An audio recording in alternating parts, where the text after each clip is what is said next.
symptoms.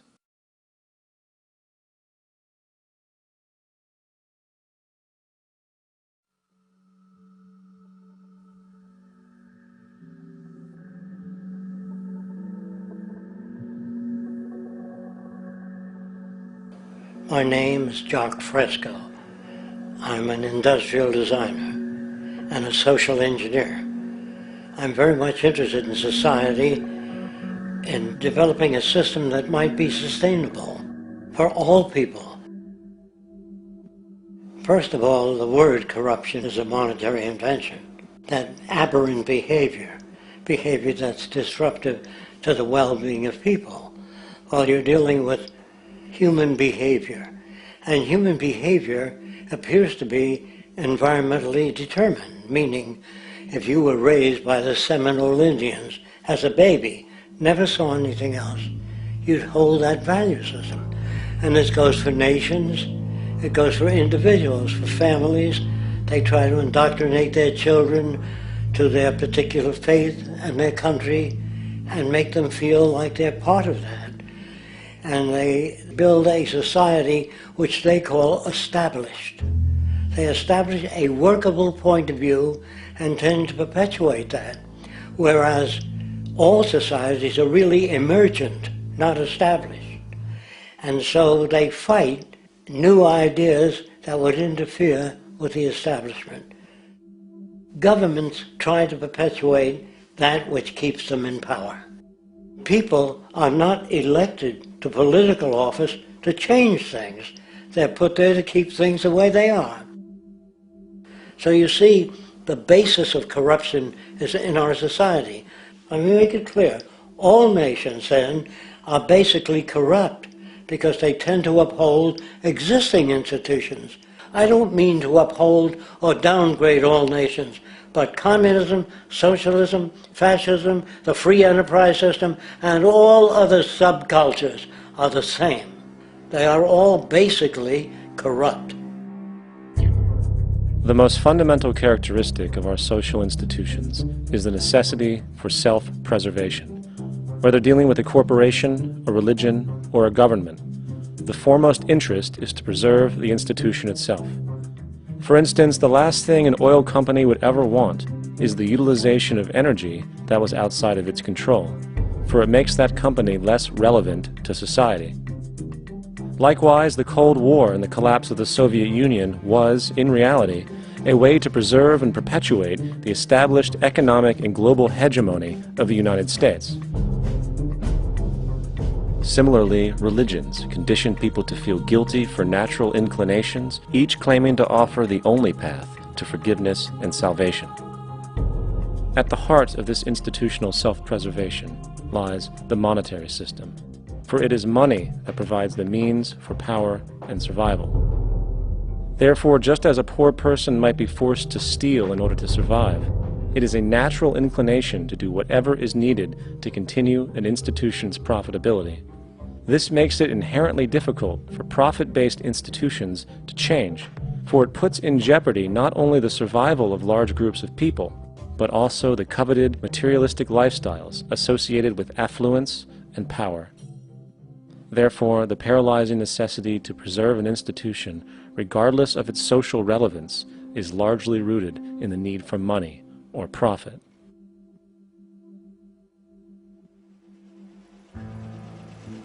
What's in it for me is why people think. And so if a man makes money selling a certain product, naturally he's going to fight the existence of another product that may threaten his institution. Therefore, people cannot be fair, and people do not trust each other.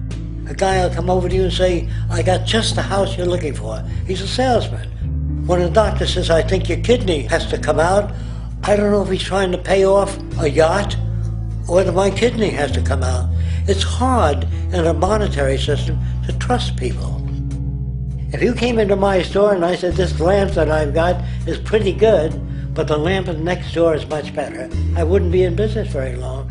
It wouldn't work. If I were ethical, it wouldn't work. So when you say industry cares for people, that's not true. They can't afford to be ethical. So your system is not designed to serve the well-being of people. If you still don't understand that, there would be no outsourcing of jobs if they cared about people. Industry does not care. They only hire people because it hasn't been automated yet. So don't talk about decency and ethics. We cannot afford it and remain in business. It is important to point out that regardless of the social system, whether fascist, socialist, capitalist, or communist, the underlying mechanism is still money, labor, and competition. Communist China is no less capitalistic than the United States. The only difference is the degree by which the state intervenes in enterprise. The reality is that monetaryism, so to speak, is the true mechanism that guides the interests of all the countries on the planet. The most aggressive and hence dominant variation of this monetaryism is the free enterprise system. The fundamental perspective, as put forth by early free market economists like Adam Smith, is that self-interest in competition leads to social prosperity, as the act of competition creates incentive, which motivates people to persevere. However, what isn't talked about is how a competition-based economy invariably leads to strategic corruption, power and wealth consolidation, social stratification, technological paralysis, labor abuse, and, ultimately, a covert form of government dictatorship by the rich elite. The word corruption is often defined as moral perversion. If a company dumps toxic waste into the ocean to save money, most people recognize this as corrupt behavior. On a more subtle level, when Walmart moves into a small town and forces small businesses to shut down for they are unable to compete, a gray area emerges. For what exactly is Walmart doing wrong? Why should they care about mom-and-pop organizations they destroy? Yet, even more subtly, when a person gets fired from their job because a new machine has been created which can do the work for less money, people tend to just accept that as the way it is, not seeing the inherent corrupt inhumanity of such an action. Because the fact is, whether it is dumping toxic waste, having a monopoly enterprise, or downsizing the workforce, the motive is the same: profit. They are all different degrees of the same self-preserving mechanism, which always puts the well-being of people second to monetary gain. Therefore, corruption is not some byproduct of monetaryism. It is the very foundation. And while most people acknowledge this tendency on one level or another, the majority remains naive as to the broad ramifications of having such a selfish mechanism as the guiding mentality in society.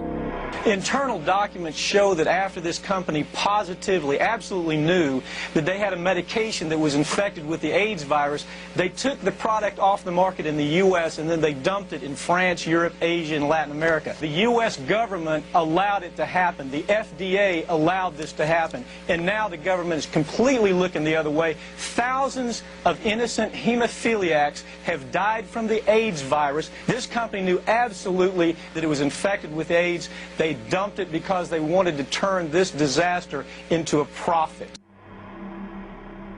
So you see, you have built-in corruption. We're all chiseling off each other, and you can't expect decency and that sort of thing. And feeling that, they don't know who to elect. They think in terms of a democracy, which is not possible in a monetary-based economy. If you have more money to advertise your position, the position you desire in government, that isn't a democracy. It serves those in positions of differential advantage. So it's always a dictatorship of the elitists, the financially wealthy.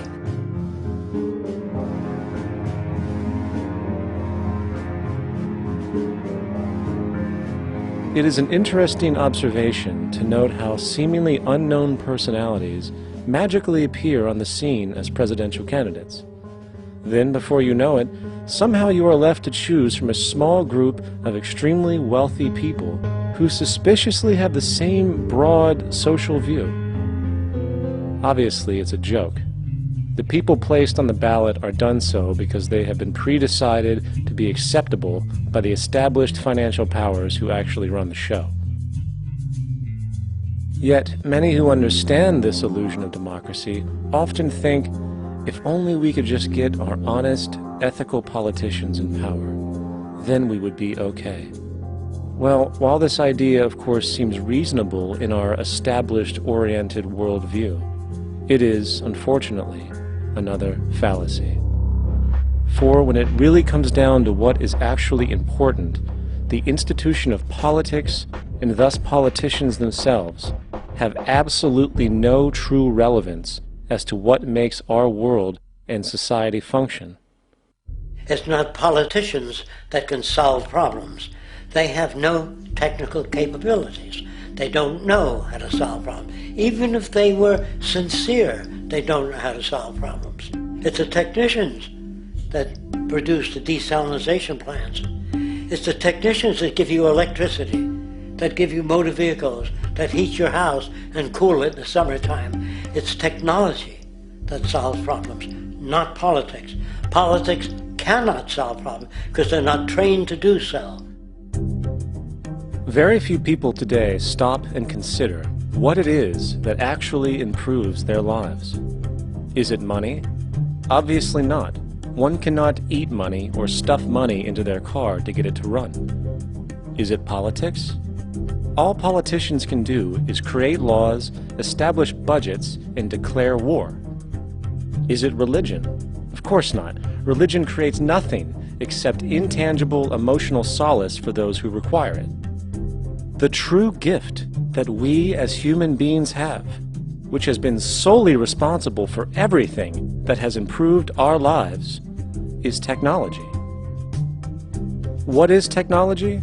Technology is a pencil which allows one to solidify ideas on paper for communication. Technology is an automobile which allows one to travel faster than feet would allow. Technology is a pair of eyeglasses which enables sight for those who need it. Applied technology itself is merely an extension of human attributes which reduces human effort, freeing humans from a particular chore or problem. Imagine what your life would be like today without a telephone, or an oven, or a computer, or an airplane. Everything in your home, which you take for granted, from a doorbell, to a table, to a dishwasher, is technology generated from the creative, scientific ingenuity of human technicians, not money, politics, or religion. These are false institutions. And writing your congressman is fantastic. They tell you to write your congressman if you want something done. The men in Washington should be at the forefront of technology, the forefront of human studies, the forefront of crime, all the factors that shape human behavior. You don't have to write your congressman. What kind of people are they that are appointed to do that job? The future will have great difficulty.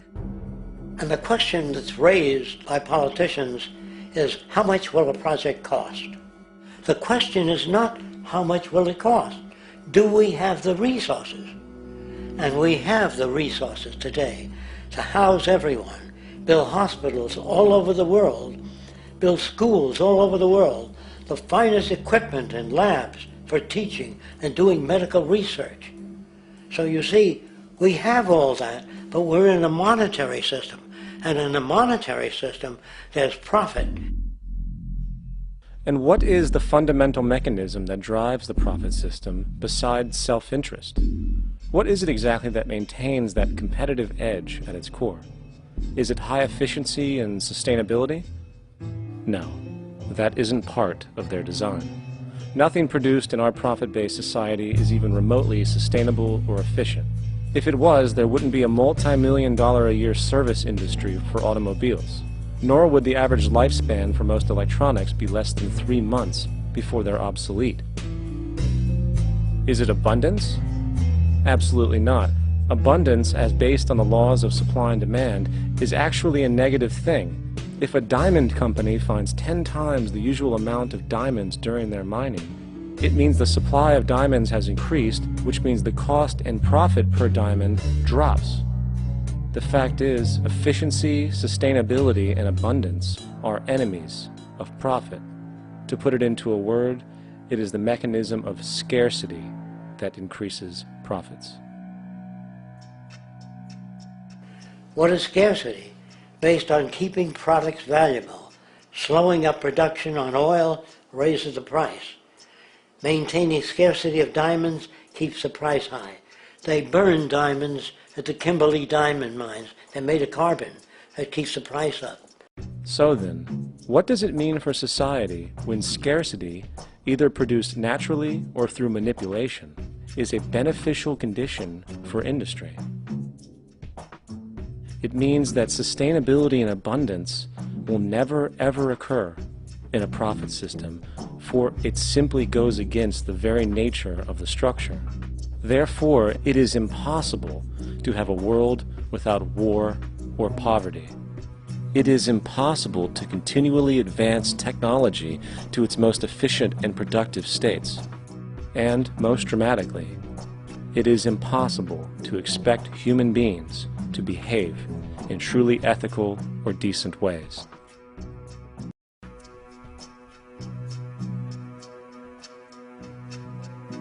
People use the word instinct because they can't account for the behavior. They sit back and they evaluate with their lack of knowledge, and they say things like, humans are built a certain way, greed is a natural thing, as though they worked for years on it, and it's no more natural than wearing clothing.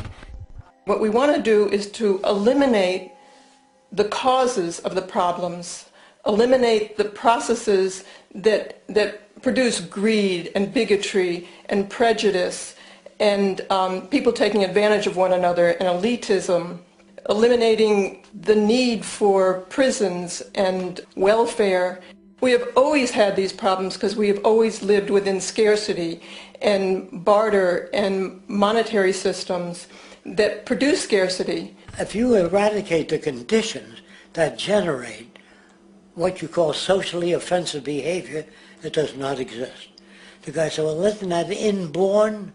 No, it's not. There is no human nature, there's human behavior, and that's always been changed throughout history. You're not born with bigotry and greed and corruption and hatred. You pick that up within the society. War, poverty, corruption, hunger, misery, human suffering will not change in a monetary system. That is, there'll be very little significant change. It's going to take the redesign of our culture, our values, and it has to be related to the carrying capacity of the earth, not some human opinion or some politician's notions of the way the world ought to be, or some religious notions of the conduct of human affairs. And that's what the Venus Project is about. The society that we're about to talk about is a society that is free of all the old superstitions, incarceration, prisons, police, cruelty, and law. All laws will disappear, and the professions will disappear that are no longer valid, such as stockbrokers, bankers, advertising, gone forever, because it's no longer relevant. When we understand that it is technology devised by human ingenuity which frees humanity and increases our quality of life, we then realize that the most important focus we can have is on the intelligent management of the Earth's resources. For it is from these natural resources we gain the materials to continue our path of prosperity. Understanding this, we then see that money fundamentally exists as a barrier to these resources, for virtually everything has a financial cost. And why do we need money to obtain these resources? Because of real or assumed scarcity. We don't usually pay for air and tap water because it is in such high abundance, selling it would be pointless. So then, logically speaking, if resources and technologies applicable to creating everything in our societies, such as houses, cities, and transportation, were in high enough abundance, there would be no reason to sell anything. Likewise, if automation and machinery was so technologically advanced as to relieve human beings of labor, there would be no reason to have a job. And with these social aspects taken care of, there would be no reason to have money at all.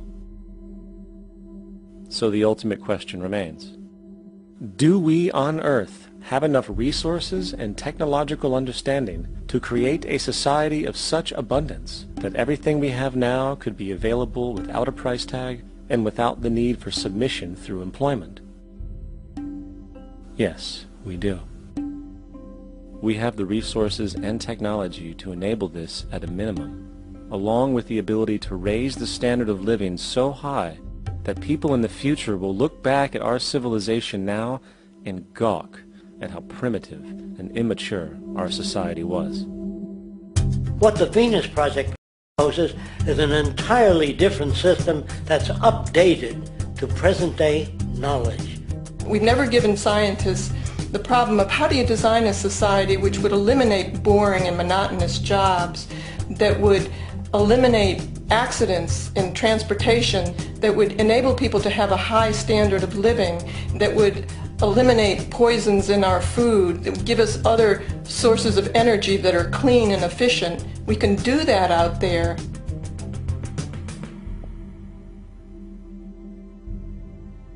The major difference between a resource-based economy and a monetary system is that a resource-based economy is really concerned with people and their well-being, where a monetary system has become so distorted that the concerns of the people are really secondary, if they're there at all. The products that are turned out are for how much money you can get. If there is a problem in society and you can't earn money from solving that problem, then it won't be done. The resource-based economy is really not close to anything that's been tried. And with all our technology today, we can create abundance. It could be used to improve everyone's lifestyle. Abundance all over the world if we use our technology wisely and maintain the environment. It's a very different system, and it's very hard to talk about because the public is not that well enough informed as to the state of technology.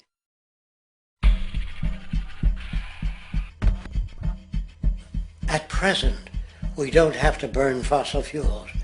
We don't have to use anything that would contaminate the environment. There are many sources of energy available. Alternative energy solutions pushed by the establishment, such as hydrogen, biomass, and even nuclear, are highly insufficient, dangerous, and exist only to perpetuate the profit structure that industry has created. When we look beyond the propaganda and self-serving solutions put forth by the energy companies, we find a seemingly endless stream of clean, abundant, and renewable energy for generating power. Solar and wind energy are well known to the public, but the true potential of these mediums remains unexpressed. Solar energy, derived from the sun, has such abundance that 1 hour of light at high noon contains more energy than what the entire world consumes in a year.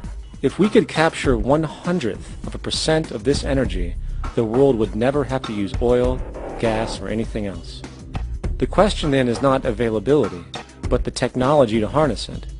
And there are many advanced mediums today which could accomplish just that, if they were not hindered by the need to compete for market share with the established energy power structures. Then there's wind energy. Wind energy has long been denounced as weak, and due to being location-driven, impractical. This is simply not true. The U.S. Department of Energy admitted in 2007 that if wind was fully harvested in just 3 of America's 50 states, it could power the entire nation. And then there are the rather unknown mediums of tidal and wave power. Tidal power is derived from tidal shifts in the ocean. Installing turbines which capture this movement generates energy. In the United Kingdom, 42 sites are currently noted as available, forecasting that 34% of all the UK's energy could come from tidal power alone. Wave power, which extracts energy from the surface motions of the ocean, is estimated to have a global potential of up to 80,000 terawatt hours a year. This means 50% of the entire planet's energy usage could be produced from this medium alone. Now, it is important to point out that tidal, wave, solar, and wind power requires virtually no preliminary energy to harness, unlike coal, oil, gas, biomass, hydrogen, and all the others. In combination, these four mediums alone, if efficiently harnessed through technology, could power the world forever. That being said, there happens to be another form of clean, renewable energy which trumps them all: geothermal power. Geothermal energy utilizes what is called heat mining, which, through a simple process using water, is able to generate massive amounts of clean energy. In 2006, an MIT report on geothermal energy found that 13,000 zettajoules of power are currently available in the Earth, with the possibility of 2,000 zettajoules being easily tappable with improved technology. The total energy consumption of all the countries on the planet is about half of a zettajoule a year. This means about 4,000 years of planetary power could be harnessed in this medium alone. And when we understand that the Earth's heat generation is constantly renewed, this energy is really limitless and could be used forever. These energy sources are only a few of the clean, renewable mediums available, and as time goes on, we will find more. The grand realization is that we have total energy abundance without the need for pollution, traditional conservation, or, in fact, a price tag. And what about transportation? The prevailing means of transportation in our societies is by automobile and aircraft, both of which predominantly need fossil fuels to run. In the case of the automobile, the battery technology needed to power an electric car that can go over 100 miles an hour for over 200 miles on one charge exists, and has existed for many years. However, due to battery patents controlled by the oil industry, which limits their availability to maintain market share, coupled with political pressure from the energy industry, the accessibility and affordability of this technology is limited. There is absolutely no reason other than pure, corrupt profit interest that every single vehicle in the world cannot be electric and utterly clean, with zero need for gasoline. As far as airplanes, it is time we realize that this means of travel is inefficient, cumbersome, slow, and causes far too much pollution. This is a maglev train. It uses magnets for propulsion. It is fully suspended by a magnetic field and requires less than 2% of the energy used for plane travel. The train has no wheels, so nothing can wear out. The current maximum speed of versions of this technology, as used in Japan, is 361 miles per hour. However, this version of the technology is very dated. An organization called ET3, which has connections with the Venus Project, has established a tube-based maglev that can travel up to 4,000 miles per hour in a motionless, frictionless tube, which can go over land or underwater. Imagine going from LA to New York for an extended lunch break, or from Washington, D.C. to Beijing, China in 2 hours. This is the future of continental and intercontinental travel, fast, clean, with only a fraction of the energy usage we use today for the same means. In fact, between maglev technology, advanced battery storage, and geothermal energy, there would be no reason to ever burn fossil fuels again. And we can do this now if we were not held back by the paralyzing profit structure. Now, America is inclined toward fascism. It has a propensity by its dominant philosophy and religion to uphold the fascist point of view. American industry is essentially a fascist institution. If you don't understand that, the minute you punch that time clock, you walk into a dictatorship.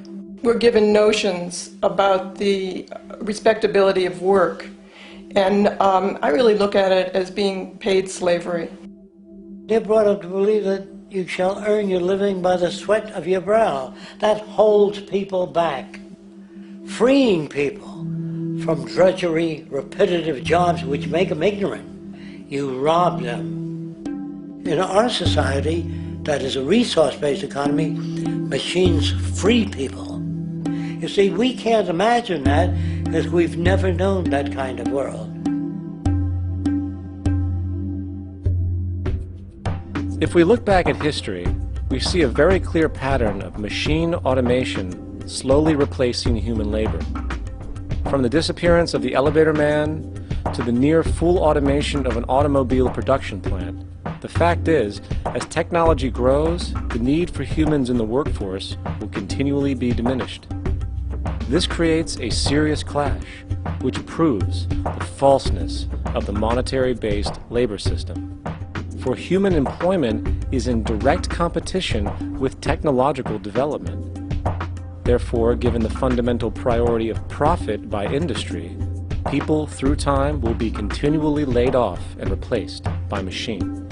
When industry takes on a machine, instead of shortening the workday, they downsize. You lose your job, so you have a right to fear machines.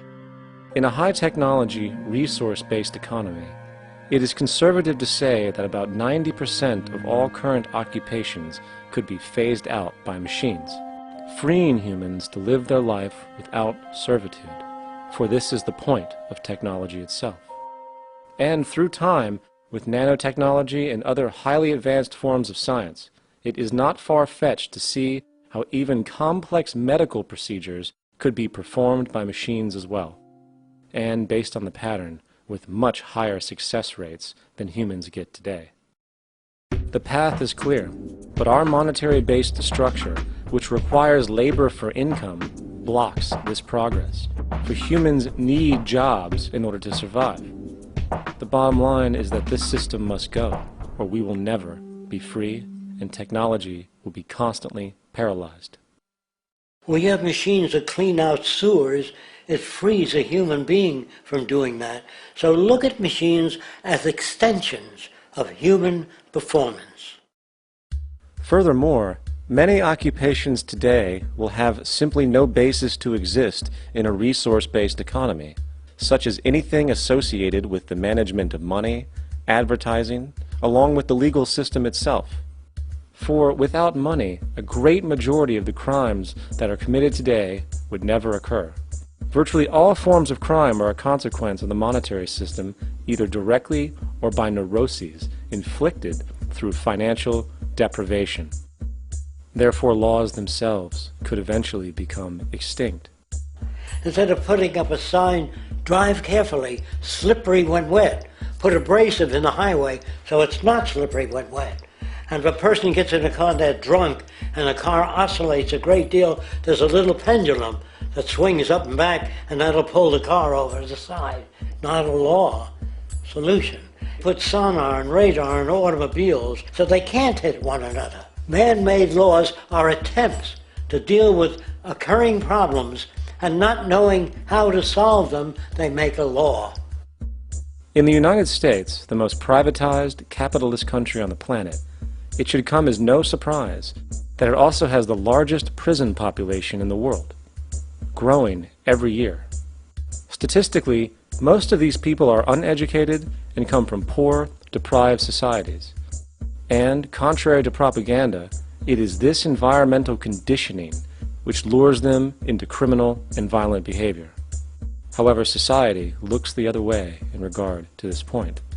The legal and prison systems are just more examples of how our society avoids examining the root causes of behavior. Billions are spent each year on prisons and police, while only a fraction is spent on programs for poverty, which is one of the most fundamental variables responsible for crime to begin with. And as long as we have an economic system which prefers and in fact creates scarcity and deprivation, crime will never go away.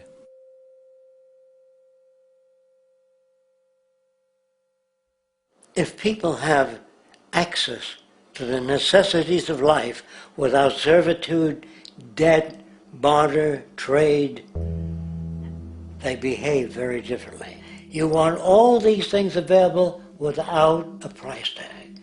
Now then, you gotta have a price tag. Well, what'll motivate people? Man gets everything he wants, he just lay around in the sun. This is the myth they perpetuate. People in our culture are trained to believe that the monetary system produces incentive. If they have access to things, why should they want to do anything? They will lose their incentive. That's what you're taught to support the monetary system. When you take money out of the scenario, there would be different incentives, very different incentives. When people have access to the necessities of life, their incentives change. What about the moon and the stars? New incentives arise. If you make a painting that you will enjoy giving it to other people, not selling it.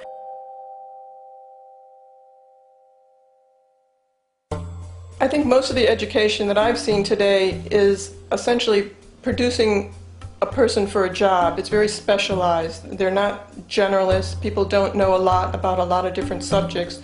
I don't think you could get people to go to war if they knew a lot about a lot of things. I think education is mostly rote, and they're not taught how to solve problems. They're not given the tools, emotionally or within their own field, of how to do critical thinking. A resource-based economy, the education would be very different. Our society's major concern is mental development and to motivate each person to their highest potential. Because our philosophy is the smarter people are, the richer the world, because everybody becomes a contributor.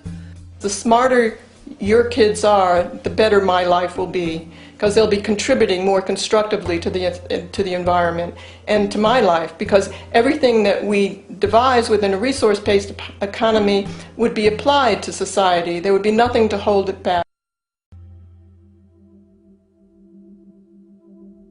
Patriotism, weapons, armies, navies, all that is a sign that we're not civilized yet. Kids will ask their parents, didn't you see the necessity of the machines? Dad, couldn't you see that war was inevitable when you produce scarcity? Isn't it obvious? Of course the kid will understand that you were pinheads, raised merely to serve the established institutions. We're such an abominable, sick society that we won't make the history book. They just say that large nations took land from smaller nations, used force and violence. You'll get history talked about as corrupt behavior all the way along until the beginning of the civilized world. That's when all the nations work together. World unification, working toward common good for all human beings, and without anyone being subservient to anyone else. Without social stratification, whether it be technical elitism or any other kind of elitism, eradicated from the face of the earth. The state does nothing because there is no state. Because there is no state. The system I advocate, a resource-based global economy, is not perfect. It's just a lot better than what we have. We can never achieve perfection.